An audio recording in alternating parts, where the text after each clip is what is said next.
الحمد لله رب العالمين والصلاة والسلام على رسوله الكريم وعلى آله وصحبه ومن سار على نهجه إلى يوم الدين وسلم تسليما كثيرا أما بعد. ہمارا درس جو ہے سورۃ فاتحہ کی تفسیر میں جاری تھا، جس میں ہم نے سابقہ درسوں میں سورۃ فاتحہ کی اکثر آیات ان کی تفسیر لی ہے اور کچھ ایک دو آیتیں باقی رہ گئی، انشاءاللہ مکمل کرتے ہیں. لیکن سورۃ فاتحہ کے ہم شروع سے لے کر دہراتے ہیں تاکہ معنی تازہ ہو جائے ذہن میں. اعوذ باللہ من الشیطان الرجیم، بسم اللہ الرحمن الرحیم. الحمد للہ رب العالمین. الحمد تمام تعریفیں للہ اللہ کے لیے ہیں، رب العالمین جو جہانوں کا رب ہے، الرحمن الرحیم جو بڑا ہی مہربان رحم کرنے والا ہے، مالک یوم الدین جو مالک ہے قیامت کے دن کا، بدلے کے دن کا. ایاک نعبد، ایاک صرف تیری ہی، نعبد ہم عبادت کرتے ہیں، و ایاک اور صرف تجھ سے ہی، نستعین ہم مدد مانگتے ہیں. اہدنا الصراط المستقیم ہم کو ہدایت دے سیدھی راہ کی. صراط الذین انعمت علیہم رستہ ان لوگوں کا کہ جن پر تو نے انعام کیا. غیر المغضوب علیہم غیر نہ کہ مغضوب علیہم جن پر تیرا غضب ہوا، تیرا غصہ ہوا، ولا الضالین اور نہ ہی جو گمراہ ہوئے. اس میں ہم اہدنا الصراط المستقیم یہاں تک لیا تھا کہ ہم کو ہدایت دے سیدھی راہ کی. یہاں پر اگر کوئی سوال کرے کہ مسلمان کیا ہدایت پر نہیں ہے، نماز پڑھنے والا، مسجد میں کھڑا ہو کر نماز میں سورۃ فاتحہ پڑھنے والا جو اللہ سے ہدایت کی دعا کر رہا ہے کہ اللہ مجھے سیدھے راستے کی ہدایت دے دے، تو کیا ہدایت پر نہیں ہے وہ؟ اگر وہ ہدایت پر ہے تو پھر ہدایت کیوں مانگ رہا ہے، ہدایت کی دعا کیوں کر رہا ہے؟ اور اگر مسجد میں نماز پڑھنے والا ہدایت پر نہیں ہے تو پھر کون ہوگا؟ بھائیو بڑا اہم سوال ہے جسے ہمیں سمجھنے کی ضرورت ہے کہ آدمی کوئی شک نہیں کہ مسلمان اللہ تعالیٰ کے رستے پر ہے، اور اگر وہ توحید اور سنت پر ہے تو ہدایت پر ہے. لیکن آدمی جتنا بھی ہدایت پر کیوں نہ ہو، اس کو پھر بھی ہر لمحے، ہر وقت اللہ کی طرف سے ہدایت کی ضرورت ہوتی ہے. میں اور آپ تو کون ہیں؟ نبی کریم صلی اللہ علیہ وسلم، نبیوں کے امام، جہانوں کے سردار. آپ جب تہجد کی نماز کے لیے کھڑے ہوتے تو جانتے ہو کیا دعا پڑھتے تھے؟ تہجد کی نماز شروع کرتے ہوئے کیا دعا پڑھتے تھے؟ کسی کو یاد ہے دعا؟ نہیں. تہجد کی نماز شروع کرتے ہوئے ثنا جہاں پڑھتے ہیں وہاں آپ ایک دعا پڑھتے تھے. نہیں. اللہم ربی جبرائیل و میکائیل و اسرافیل فاطر السماوات والارض عالم الغیب والشہادہ انت تحکم بین عبادک فیما کانوا فیہ یختلفون فاہدنی لما اختلف فیہ من الحق باذنک انک تہدی من تشاء الی صراط مستقیم. یہ دعا ہے جو آپ ثنا کی جگہ پر پڑھتے ہیں، سمجھے نا؟ اس کے بعد فاتحہ پڑھ کے باقی تلاوت کرتے ہیں. اس دعا کا معنی کیا ہے؟ اس لیے میں اس دعا کو لایا ہوں یہاں پر تاکہ ہم معلوم کریں کہ مجھے اور آپ کو صرف نہیں، نبیوں کے امام کو بھی ہدایت کی ضرورت. اس دعا کے اندر آپ اللہ تعالیٰ سے دعا کرتے ہوئے جبرائیل، میکائیل، اسرافیل ان کا رب ہونے کے لحاظ سے اللہ تعالیٰ سے دعا کرتے ہیں کہ تو ان کا رب ہے، ہر چیز کا رب ہے، ہر چیز پر قادر ہے، اور تو لوگوں کے درمیان، بندوں کے درمیان جو اختلافات ہوتے ہیں اس کا تو ہی فیصلہ کرتا ہے. تو بندوں کے درمیان جو اختلافات ہیں اس میں جو صحیح چیز ہے، جو ہدایت ہے، آپ کیا فرماتے ہیں؟ دعا کرتے ہیں اللہ مجھے اس کی ہدایت دے، مجھے اس کی رہنمائی کر۔ اس سے معلوم کیا ہوا کہ نبی کریم صلی اللہ علیہ وسلم بھی اللہ تعالیٰ سے جو چیزیں لوگوں کے درمیان پائی جاتی ہیں، اختلافات ہیں، اس میں جو صحیح چیز ہے اللہ سے دعا کرتے ہیں کہ اس میں صحیح بات کی طرف میری ہدایت، مجھے ہدایت دے، مجھے اس کی رہنمائی کر۔ تو اگر آپ کو ضرورت ہے اللہ کی طرف سے رہنمائی کی، ہدایت کی، تو پھر آپ کے بعد کون ہے جو کہے کہ مجھے تو ہدایت کی ضرورت تھی، میں تو بڑا ہدایت یافتہ ہوں؟ حقیقت میں بڑی یہ تکبر کی دلیل ہے۔ اگر کوئی یہ سمجھے کہ میں بڑا ہدایت یافتہ ہوں، مجھے اور کسی ہدایت کی، سمجھو کہ وہ گمراہ ہے۔ اس لیے انسان کو ہر لمحے اللہ کی طرف سے ہدایت کی ضرورت ہے، چاہے وہ کتنا بھی علم کیوں نہ رکھتا ہو، کتنا بھی کتاب و سنت پر کیوں نہ چلنے والا ہو، قدم قدم پر انسان کو ضرورت ہے کہ اللہ تعالیٰ اس کی صحیح چیز کی طرف رہنمائی کرے۔ اسی ہم اللہ سے دعا کرتے ہیں اہدنا الصراط المستقیم، کہ ہم کو ہدایت دے دے سیدھی راہ کی، صراط مستقیم کی۔ صراط مستقیم کیا ہے بیان ہوا تھا اگلی آیت میں، صراط الذین انعمت علیہم، کہ رستہ ان لوگوں کا جن پر تو نے انعام کیا، جن پر تیری نعمتیں ہیں۔ اور یہ بھی بیان ہوا تھا کہ جن پر اللہ کی نعمتیں ہیں وہ 4 طرح کے لوگ ہیں۔ کون ہیں؟ انبیاء، صدیقین، شہداء اور صالحین۔ یہ 4 طرح کے لوگ جن پر اللہ فرماتا ہے اولئک الذین انعم اللہ من الذین انعم اللہ علیہم اولئک من النبیین والصدیقین والشہداء والصالحین، کہ وہ لوگ ہیں جن پر اللہ نے انعام کیا۔ کون ہے؟ نبی، صدیق، شہداء اور صالحین ہیں۔ تو یہ ان پر انعام بھی بیان ہوا تھا کہ کس چیز کا انعام تھا۔ نبی کریم صلی اللہ علیہ وسلم کے حجروں کا بیان ہوا تھا کہ کسی چھوٹے آپ کے گھر تھے، ان گھروں کے اندر بھی کوئی دنیا کی چیز نہ تھی، تو دنیا کے لحاظ سے تو آپ کا یہ حال تھا۔ پھر آپ پر انعام کس چیز تھا، نعمتیں کس چیز کی تھی؟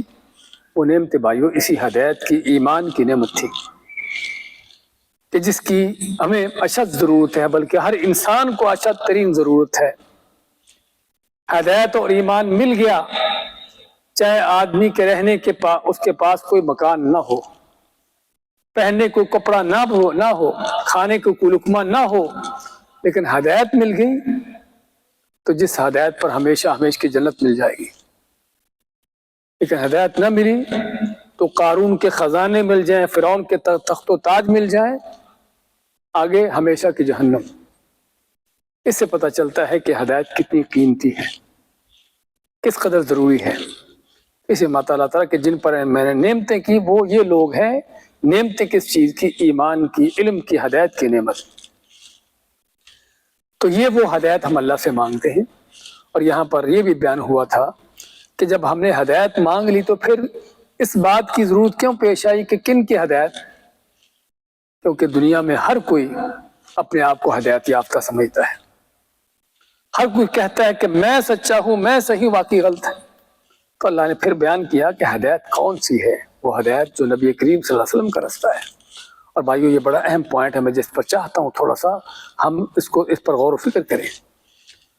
جس سے میں نے کہا ہے کہ دنیا میں کوئی بھی باطل سے باطل دین ہو، ہندو ہو، سکھ ہو، یہودی ہو، نصرانی ہو، کسی کو جا کر پوچھیں، ہر کوئی کہتا ہے بھی ہمارا دین سچا، باقی سارے جھوٹے ہیں۔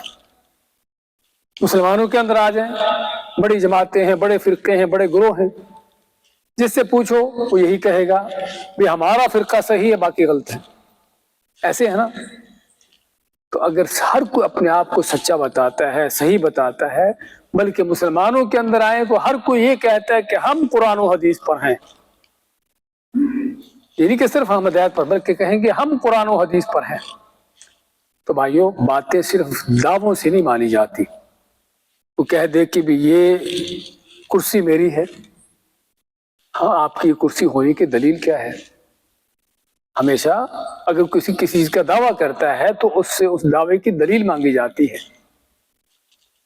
تو یہاں پر بھی ہمیں ضرورت ہے دیکھنے کی کہ ہر کوئی اپنے آپ کو سچا صحیح ہونے کا دعویٰ تو کرتا ہے، لیکن ان میں سے سچا ہے کون؟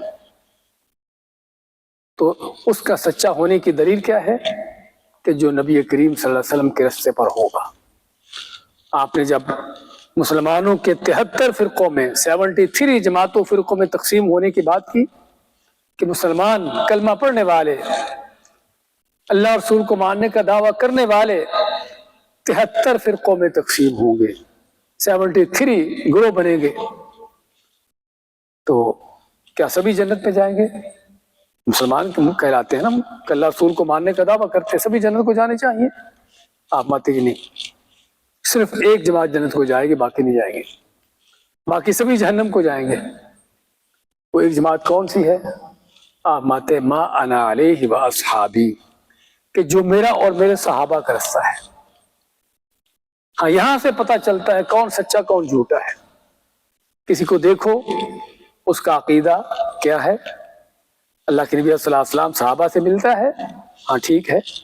اس کی نماز روزہ عبادتوں کا طریقہ کیا ہے، نبی صلی اللہ علیہ وسلم کا طریقہ ہے، حدیث کے مطابق ہے، ہاں پھر ٹھیک ہے۔ اس کے زندگی گزارنے کے انداز، حلال و حرام کا، ساری چیزوں کا معاملہ کیا واقعی ہی قرآن و حدیث کے مطابق ہے، اللہ کے نبی صلی اللہ علیہ وسلم کے مطابق ہے؟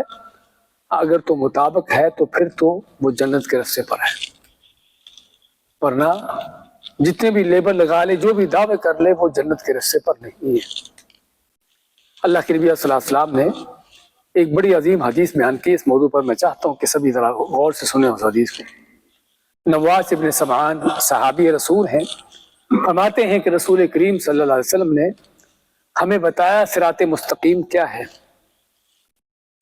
تو فرماتے کہ اللہ تعالیٰ نے تمہارے یہ صراط مستقیم بنایا ہے، اس کی مثال اس طرح سے ہے کہ سیدھا رستہ ہے، اس رستے کے دونوں طرف دیواریں ہیں، دیواروں میں بنے ہوئے دروازے ہیں، ان دروازوں پر پردے لٹکے ہوئے ہیں۔ صراط مستقیم ہے، سیدھا رستہ ہے، اس رستے کے دونوں طرف دیواریں ہیں، دیواروں میں دروازے لگے ہوئے ہیں، ان دروازوں پر پردے لٹکے ہوئے ہیں۔ تو ایک اللہ کی طرف سے دعوت دیتا ہے کہ اے اللہ کے بندو، یہ صراط مستقیم ہے، یہ سیدھا رستہ ہے، اللہ کی طرف جاتا ہے، سارے اس طرف چل پاؤ، ادھر چلو، اس پر چلو۔ ایک اس کے اوپر کھڑا ہے رستے کے، لوگوں کو کہتا ہے کہ ان دروازوں کو نہ کھولو، سیدھے چلتے جاؤ۔ دروازوں کو کھولو گے تو صراط مستقیم سے ہٹ جاؤ گے، گمراہ ہو جاؤ گے۔ آپ ماتے ہیں کہ وہ دعوت دینے والا کون ہے؟ کہتے ہیں کہ میں ہوں کہ جو تم کو صراط مستقیم، اللہ کے صحیح سچے دین کی طرف دعوت دیتا ہوں، اور جو تم کو کہتا ہے اوپر کہ یہ دروازے نہ کھولو، کہیں ادھر ادھر نہ چلے جاؤ، گمراہ نہ ہو جاؤ، یہ اللہ کی طرف سے قرآن ہے، نصیحت ہے۔ تو کہنے کا مقصد کہ نبی کریم صلی اللہ علیہ وسلم کا یہ رستہ جو آپ نے دیا ہے، یہ ہے جو صراط مستقیم ہے۔ اس رستے کے آس پاس اور پگڈنڈیاں ہیں، چھوٹے چھوٹے رستے ہیں جو شیطان کے رستے ہیں۔ تو جو آدمی اس قرآن و سنت کے، نبی کریم صلی اللہ علیہ وسلم صحابہ کے رستے کو چھوڑ کر ادھر ادھر جاتا ہے، وہ کیا شیطان کے رستوں پر چل رہا ہے، وہ جنت کے رستے کو چھوڑ کر کسی جہنم کے رستے پر چل پڑا ہے۔ اسی طرح کی ایک اور حدیث عبداللہ بن مسعود فرماتے ہیں کہ ایک دن نبی کریم صلی اللہ علیہ وسلم ہمارے درمیان بیٹھے ہوئے، آپ نے ایک لمبی سیدھی لکیر کھینچی، لمبی سیدھی لائن بنائی، اس کے آس پاس چھوٹی چھوٹی لائنیں بنائی۔ آپ میں کہ یہ ہے جو سیدھی لائن ہے، یہ ہے صراط مستقیم، یہ ہے سیدھا رستہ۔ یہ آس پاس چھوٹی چھوٹی لائنیں، یہ شیطان کے رستے ہیں۔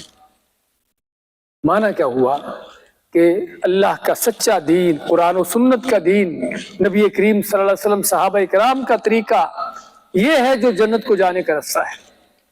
جو اس پر چل پڑا، اس پر چلتا رہا، وہ جنت کو جا پہنچے گا۔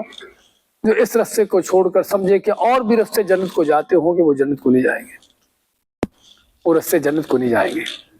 جس نے آپ کا طریقہ چھوڑ کر کسی بڑے کو پکڑ لیا، کسی دوسرے کو پکڑ لیا، اور کوئی طریقہ اختیار کر لیا، آپ ماتے کہ وہ جنت کو نہیں جائے گا۔ اس لیے بہت اشد ضرورت ہے ہم کو صراط مستقیم کی پہچان کرنے کی، صحیح رستے کو جاننے کی کہ اللہ اس کے رسول کا صحیح رستہ کون سا ہے۔ خصوصاً اس دور میں، اس فتنوں کے دور میں کہ جب ہر کوئی اپنے آپ کو سچا دوسرے کو جھوٹا کہتا ہے. اس دور میں ہمیں اشد ضرورت ہے. اور اس کو پہچاننے کے لیے ہمیں کیا چاہیے پھر کیسے پہچان ہوگی اس کی پہچان کرنے کے لیے بھائیوں اس قرآن کو سمجھنا، اللہ کی کتاب کو سمجھنا، نبی کریم صلی اللہ علیہ وسلم کی سنت کو سیکھنا، تاکہ پتہ چلے کہ اللہ کا دین کیا ہے، اللہ نے ہمیں کس چیز کی تعلیم دی ہے، اور نبی کریم صلی اللہ علیہ وسلم کی تعلیمات کیا تھی. اور بھائیو بات میں ایسے نہیں کہہ رہا، اللہ کے نبی صلی اللہ علیہ وسلم کی حدیثیں بھی آپ کو سنائی ہیں، اور خود جو میں نے اپنی زندگی میں تجربہ کیا ہے. قرآن کو سمجھ کر انسان کس حد تک اس کو کس قدر دین کا پتہ چلتا ہے. کتنے لوگ ہیں جن کو میں جانتا ہوں بیچارے کوئی کسی خاص طریقے پر چل رہے تھے، جب انہوں نے قرآن کو سمجھا، قرآن کو تھوڑی بہت سمجھ بوجھ حاصل ہوئی، تو خود آ کے اعتراف کرتے ہیں کہ قرآن کو سمجھنے کے بعد ہماری آنکھیں کھل رہی ہیں اور ہمیں پتہ چل رہا ہے کہ ہم پہلے کہاں جا رہے تھے، قرآن تو ہمیں کو اور راستہ بتا رہا ہے. یہ کوئی ہندو نہیں تھے، یہ کوئی عیسائی یہودی نہیں تھے، مسلمان تھے، لیکن غلط رستوں پر ان کو چلایا ہوا. اور آپ کے سامنے حالات مسلمانوں کے اپنے ملکوں کے اندر دیکھ لیں. اس لیے اگر چاہتے ہیں صحیح رستے پر چلنا، صراط مستقیم کو اپنانا، تو اس کا طریقہ اللہ کی کتاب کو، قرآن کو سمجھنا، اللہ کے نبی صلی اللہ علیہ وسلم کی سنت کو سمجھنا. تو اللہ سے ہم نے دعا کی اللہ ہم کو سیدھے رستے پر لگا دے، چلا دے. رستہ ان لوگوں کا جو نبیوں کا، صدیقوں، شہیدوں، صالحین کا رستہ ہے. آگے آخر میں کیا ہے؟ غیر المغضوب علیہم ولا الضالین، کہ نہ ان کا رستہ جن پر تیرا غضب ہوا اور نہ ان کا رستہ جو گمراہ ہوئے. اب کون ہے جن پر اللہ کا غضب ہوا اور کون ہے جو گمراہ ہوئے؟ اس کے بارے میں نبی کریم صلی اللہ علیہ وسلم نے خود فرمایا کہ جن پر اللہ کا غضب، ناراضگی ہوئی، وہ کون ہے؟ یہودی ہیں. اور جو گمراہ ہوئے وہ کون ہیں؟ نصرانی، عیسائی ہیں.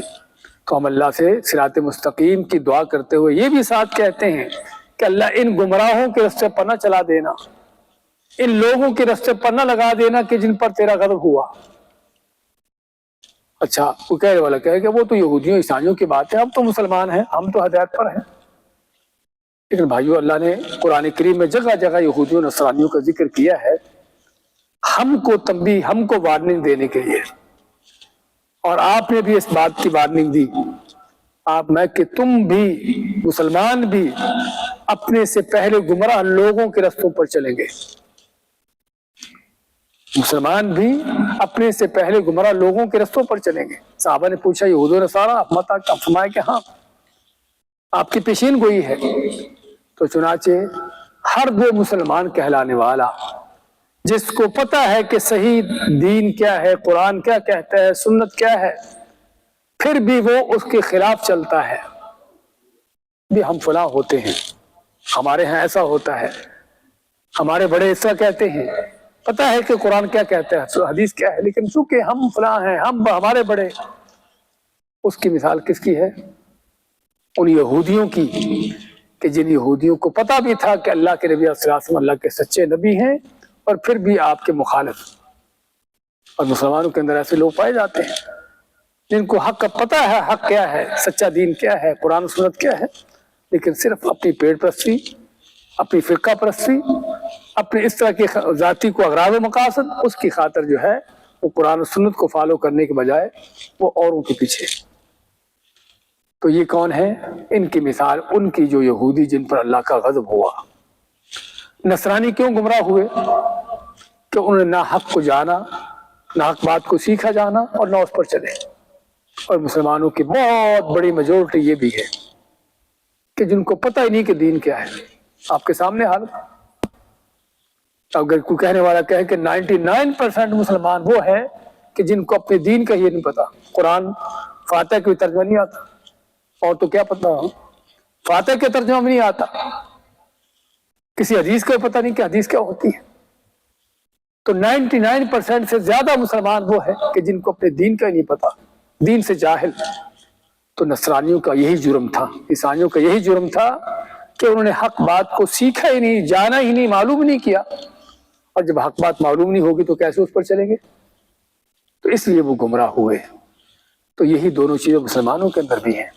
ایک گروہ اگرچہ وہ تھوڑے لوگوں کا ہے کہ جن کو پتہ ہے کہ حق کیا ہے لیکن اس پر چلتے نہیں ہیں، اور دوسری بہت بڑی میجورٹی ان لوگوں کی کہ جنہوں نے حق بات کو جانا ہی نہیں، حق بات معلوم کی ہی نہیں، نہ کرنے کی ضرورت محسوس کی ہے، اور گمراہی پر جدھر کسی نے چلا دیا چل رہے ہیں۔ حالانکہ بھائیوں، سب سے زیادہ ضرورت جس چیز کی ہے انسان کو، وہ اس سچے دین کو جاننا ہے۔ دنیا کے لحاظ سے کہ آپ غلط کام کرتے بھی رہیں، دنیا کے کاموں میں سے الٹے کام کر لیے، غلط کام کر لیے، کوئی ڈاکٹر ہے اس نے غلط کوئی آپریشن کر دیا، کسی انجینئر نے کوئی منصوبہ بنا دیا، کچھ بھی کر دیا، وہ دنیا کا چھوٹا موٹا نقصان ہوگا۔ لیکن اگر کوئی ہدایت کی بجائے گمراہی پر چلتا رہا، سیدھے رستے کی بجائے غلط رستے پر چلتا رہا، اور آخر میں جہنم کو جا پہنچا، اصل نقصان یہ ہے۔ اسی بھائیو، ہمیں اشد ترین ضرورت ہے صراط مستقیم کی پہچان کرنے کی، تاکہ ہم اس پر چل سکیں اور گمراہیوں کے رستوں سے بچنے کی، کیونکہ جب تک گمراہی کو پہچانیں گے نہیں اس سے بچیں گے نہیں۔ حقیقت ہے۔ عمر فاروق کے بارے میں آتا ہے، کہا کرتے تھے کہ ہمیں اب ہم صحابہ کے بارے میں خطرہ نہیں کہ پھر سے شرک میں پڑیں گے، گمراہ ہو جائیں گے، کیونکہ وہ شرک میں تھے، شرک سے نکلے تھے، جانتے تھے کہ شرک کیا ہوتا ہے۔ لیکن ماتے کہ ہمیں آنے والی اپنی اولادوں کے بارے میں خطرہ ہے کہ جنہوں نے شرک کو دیکھا ہی نہیں اور پھر وہ شرک میں جا پڑیں گے۔ اس لیے ضرورت ہے ہم کو اللہ کا دین سیکھنے کی، سمجھنے کی، تاکہ جو ہے دین کو سیکھ سمجھ کر اس پر چل سکیں۔ اللہ سے دعا ہے کہ اللہ تعالی ہم کو صحیح معنوں میں اپنے دین کو سیکھنے سمجھنے کی توفیق عطا فرمائے۔ تو یہ تھے فاتحہ کے کچھ مختصر معنی۔ آخر میں ایک چیز باقی کہ فاتحہ پڑھ کے کیا کہتے ہیں؟ آمین۔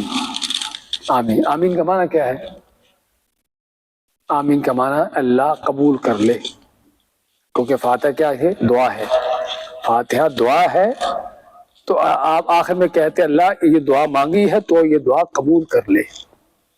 لیکن یہاں پر یہ تھوڑی سی اور بات سوچنے کی، یہ دعا کس کے لیے ہے؟ اس فاتحہ میں ہم نے کیا مانگا کہ اللہ ہم کو ہدایت کے رستے پر چلا دے، ہم کو سیدھے رستے کی ہدایت دے دے۔ تو ہدایت کی ضرورت کس کو ہوتی ہے؟ زندہ کو یا مردہ کو؟ کیا خیال ہے؟ زندہ کو ہوتی ہے نا، جو فوت ہو جائے اس کا کام ختم۔ جو وہ آدمی فوت ہو گیا، اللہ کے بھی اذا مات ابن آدم انقطع عملہ، آدمی مر گیا اس کے تمام اعمال بند ہو گئے، نہ اس کے سامنے کوئی ہدایت نہ گمراہی، وہ ساری دنیا کے اندر تھی۔ آخرت میں کوئی ایسے رستے نہیں ہیں۔ اس لیے دنیا کے اندر انسان کو اللہ نے آزمانے کے لیے ہدایت کا راستہ بھی رکھا ہے، گمراہی کو بھی رکھا ہے، تیری مرضی جد چل۔ آخرت میں اس کا رزلٹ ہے، عمل نہیں ہے، سمجھے نا؟ مرنے کے بعد صرف اس کا نتیجہ اور رزلٹ ہے، جو کیا ہے اس کی یا جزا ہے یا سزا ہے، نیکی ہے تو جزا ہے، برائی ہے تو سزا ہے۔ اسی آخرت میں عمل نہیں ہے، عمل ہے موت سے پہلے پہلے ہے۔ تو اس لیے ہدایت کی ضرورت ہوتی ہے زندوں کو۔ تو اس لیے فاتحہ کا تعلق کس سے ہے؟ زندوں کے ساتھ۔ فاتحہ پڑھنے کی ضرورت ہے زندوں کو کہ اپنے لیے ہدایت کے اللہ سے دعا کریں۔ اس لیے ضرورت ہے نمازوں میں اس کو پڑھنے کی، اس کو سمجھنے کی۔ لیکن ہمارے ہاں عام طور پر فوت شدہ لوگوں کے لیے زیادہ پڑھی جاتی ہے فاتحہ خوانی۔ فاتحہ خوانی کیا ہوتی ہے؟ کہ کسی کے فوت ہونے پر جو ہمارے ہاں وہ فاتحہ پڑھتے ہیں۔ اب میں آپ سے سوال کرتا ہوں، یہ فاتحہ جس کے لیے پڑھ رہے ہیں، اس فاتحہ میں اس مرنے والے کے لیے کیا ہے؟ کوئی بخشش کی دعا ہے اس کے اندر کہ اللہ اس کی بخشش کر دے، اس کی مغفرت کر دے، اس کے درجات بلند کر دے، اس کی قبر نور سے؟ کوئی ایسی دعا ہے اس کے اندر؟ اس میں آپ نے ہدایت کی دعا مانگی اپنے لیے۔ ذرا میں چاہتا ہوں کہ تھوڑا سا بعض اوقات ہم کام تو کرنے کو کر رہے ہوتے ہیں، تھوڑی عقل سے کام لیں۔ آپ نے کیا مانگا؟ اہدنا الصراط المستقیم، اللہ ہم کو سیدھا راستہ دکھا دے۔ اچھا، مرنے والے کے لیے آپ نے کیا کیا؟ اس کے لیے تو کوئی اس میں کوئی نہ کوئی دعا ہے، کوئی ایک لفظ بھی اس کے لیے نہیں ہے، لیکن ہمارے لوگوں نے اس کو وہاں پر لگا دیا ہے، اور جن کو ضرورت ہے ان کو روک دیا ہے کہ آپ کو پڑھنے کی ضرورت ہے، امام صاحب نے پڑھ لی بس کافی ہے۔ حالانکہ نبی صلی اللہ علیہ وسلم کا فرمان ہے کہ لا صلاۃ لمن لم یقرأ بفاتحۃ الکتاب، کہ جس نے فاتحہ نہ پڑھی اس کی نماز نہیں۔ یہ ہر رکعت کے اندر کیوں فرض کی گئی؟ اسی لیے فرض کی گئی ہے کیونکہ ہر بندے کو اس کی ضرورت ہے، ہر زندہ کو اس کی ضرورت ہے، ہر وقت اس کی ضرورت ہے، قدم قدم پر اس کی ضرورت ہے ہدایت کی۔ اس لیے بھائیو ہمیں ضرورت ہے کہ فاتحہ پڑھے، اس کو سمجھ کر پڑھے۔ یعنی پڑھنے کو پڑھ رہے ہیں، ہم نمازوں میں پڑھتے ہیں، لیکن پتہ نہیں کیا پڑھ رہے ہیں، پتہ نہیں اللہ سے کیا مانگ رہے ہیں۔ اتنی کائنات کی سب سے عظیم ترین دعا، سب سے قیمتی ترین چیز مانگ رہے ہیں اللہ سے، اور پتہ نہیں کیا مانگ رہے ہیں۔ اس لیے ضرورت ہے ہم کو اس فاتحہ کو سمجھ کر پڑھنے کی، اس کے معنی پر غور ہونے کی، اور واقعی ہر فاتحہ پڑھتے ہوئے اہدنا الصراط المستقیم کہتے ہوئے خاص طور پر پتہ ہو کہ میں اللہ سے کیا مانگ رہا ہوں اور کتنی قیمتی چیز کا مطالبہ کر رہا ہوں۔ تو ضرورت ہے اس فاتحہ پر توجہ دینے کی۔ بڑی عظیم صورت ہے، جس طرح ہم نے ذکر کیا تھا شروع میں، اس کی فضیلتیں بیان کی تھی۔ تو اللہ تعالی ہمیں اس سمجھ عطا فرمائے قرآن کریم کی، اور ہدایت اور صحیح رستوں پر چلنے کی توفیق دے۔ بارک اللہ فیکم، جزاکم اللہ خیر۔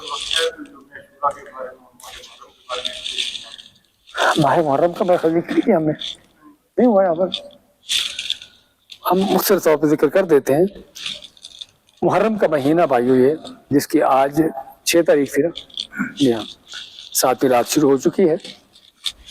تو اس مہینے کی فضیلت یہ ہے کہ اللہ کے نبی صلی اللہ علیہ وسلم نے اس کو شہر اللہ کا نام دیا ہے، کہ یہ اللہ کا مہینہ ہے۔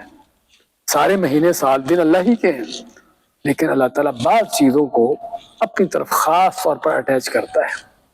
پوری روئے زمین اللہ کی ہے، زمین پر سارے گھر اللہ کے ہیں، لیکن ایک گھر ہے جس کو ہم کیا کہتے ہیں؟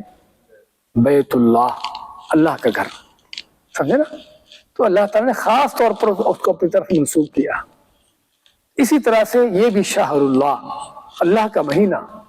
12 مہینوں میں سے کسی مہینے کو اللہ نے اور کسی کو شہر اللہ نہیں کہا۔ اسی سے پتہ چلتا ہے کہ محرم کے اس مہینے کی کیا فضیلت ہے، اللہ کے ہاں اس کی کیا قدر و قیمت ہے۔ اور حرمت کا مہینہ، حرمت کا مہینہ ہونے کا معنی کہ جس کا احترام خاص طور پر کرنے کا حکم دیا گیا ہے۔ ویسے تو گناہوں سے ہر وقت بچنا چاہیے، لیکن خاص طور پر اس مہینے میں اور جو خاص چیزیں ہیں، آپ مانتے کہ رمضان کے روزوں کے بعد سب سے افضل روزے اس محرم کے مہینے کے ہیں۔ رمضان کے روزے فرض روزے ہیں، اور اللہ تعالیٰ کے ہاں سب سے افضل چیز کون سی ہے؟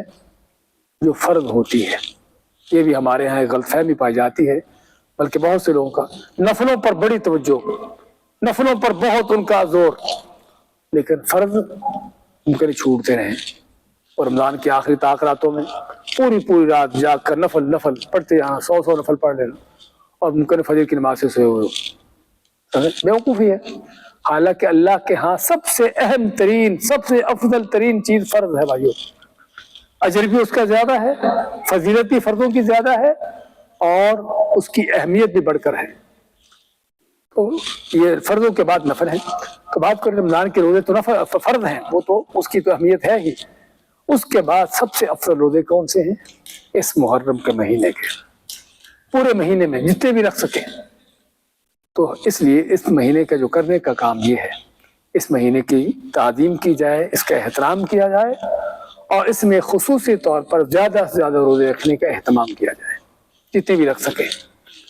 اور خاص طور پر عاشورہ کا روزہ، عاشورہ 10 محرم جو 2 دن بعد آ رہا ہے، اس روزے کے بارے میں آپ کیا فرماتے ہیں کہ اس روزے سے مجھے اللہ سے امید ہے کہ اللہ تعالیٰ بندے کے سابقہ 1 سال کے گناہوں کو معاف کر دے۔ 1 دن کا روزہ، چند گھنٹے کا روزہ، اور سال بھر کے گناہ معاف ہو رہے، اتنی بڑی اللہ کی طرف سے آفت۔ اس روزے کی وجہ کیا ہے؟ اس روزے کی وجہ یہ ہے کہ اللہ تعالیٰ نے اس دن میں موسیٰ علیہ السلام اور ان کی قوم بنی اسرائیل کو نجات دی تھی، بچا لیا تھا فرعون اس کے ظلم سے، اور فرعون اس کی فوج و لشکروں کو اس دن میں ان کو غرق اور ہلاک کیا تھا۔ تو اللہ کا شکر ادا کرتے ہوئے موسیٰ علیہ السلام نے اس دن کا روزہ رکھا۔ تو آپ نے بھی صحابہ کو حکم دیا کہ اس دن کا روزہ رکھیں۔ اور عاشورہ کا روزہ، 10 محرم کا روزہ جو ہے، رمضان کے روزوں سے پہلے فرض تھا، لیکن جب رمضان کے روزے فرض ہوئے تو پھر اس روزے کو نفل کے طور پر اس کا حکم جاری ہے۔ تو اللہ کو لحاظ محرم میں زیادہ سے زیادہ روزے رکھنے کی کوشش کریں، اور خاص طور پر عاشورہ کا روزہ۔ اور عاشورہ کے روزے میں یہ بھی سنت ہے کہ 10 محرم کے ساتھ 9 محرم کا روزہ بھی رکھا جائے، کیونکہ آپ کی سنت تھی کہ یہودیوں کی مخالفت کرنا۔ اب 10 محرم کا روزہ یہودی بھی رکھتے تھے، تو آپ نہ کہ تم ان کی مخالفت کرتے ہوئے 10 کے ساتھ 9 کا بھی رکھو۔ تو اس لیے یہ ہے جو محرم کے روزوں کے حوالے سے۔ باقی اس مہینے کے اندر ہمارے ہاں بے شمار بدعتیں ہوتی ہیں جس کا اللہ کے دین سے کوئی تعلق نہیں، بلکہ اللہ کے دین کے سراسر خلاف ہے، جس میں یہ چیخنے چلانے رونے پیٹنے کے تعزیے کے سارے چکر کہ جو سراسر کفر کا کام ہے۔ نبی صلی اللہ علیہ وسلم نے اس کام کو کفر کا نام دیا ہے۔ تعزیے، چیخنا چلانا پیٹنا آپ ماتے کفر کے کاموں میں سے ہے۔ اس کے کرنے والوں پر آپ نے لعنت ڈالی ہے، اور اگر توبہ طائب نہیں ہوتا آدمی تو آپ مائے ایسے لوگوں کی سزا جہنم ہے۔ اس لیے ان چیزوں کو جاننے کی ضرورت ہے کہ ہمارے ہاں یہ جو کچھ ہو رہا ہے اس کی حقیقت کیا ہے۔ اس کے علاوہ بھی ہمارے ہاں بے شمار، اس میں شادی نہیں کرنا، اس میں کوئی خوشی نہیں منانا۔ کس نے کہا کہ محرم کا مہینہ غم کا مہینہ ہے؟ ہاں ٹھیک ہے، اس میں اللہ کے نبی صلی اللہ علیہ وسلم کے نواسے حضرت حسین شہید ہوئے، لیکن کیا ان کے علاوہ اور دوسرا کوئی شہید نہیں ہوا؟ حضرت حسین کے والد حضرت علی نہیں شہید ہوئے؟ حضرت عمر فاروق نہیں شہید ہوئے؟ حضرت عثمان شہید نہیں ہوئے؟ ہزاروں کی تعداد میں صحابہ آل بیت شہید نہیں ہوئے؟ اور کسی کا پتہ ہی نہیں۔ اگر ہم اس طرح سے کریں گے نا کہ اگر کسی مہینے میں کوئی شہید ہوا ہے تو اس کو غم کا بنا لیں، تو پھر آپ کے زندگی بھر میں کوئی خوشی کا موقع ہے ہی نہیں، بلکہ ہر مہینے غم کا ہوگا۔ اس لیے کوئی ایسی بات نہیں دین کے اندر، مہینے سال سبھی اللہ کے ہیں، اس میں خوشیاں ہمیں چلتی ہیں، اور غم افسوس اگر منانا بھی ہو کرنا بھی ہو تو اس کے لیے صرف 3 دن کی اجازت ہے، نہ کہ 1500 سال تک بھی اور قیامت تک وہ چلتا رہے، ایسی کوئی چیز نہیں۔ تو علی کل حال اس مہینے کے اندر اس طرح کی بے شمار بدعات ہوتی ہیں جن سے ہمیں بچنے کی ضرورت ہے، اور وہ کام کریں کہ جو سنت کے مطابق ہے۔ بارک اللہ فیکم، جزاک اللہ خیر۔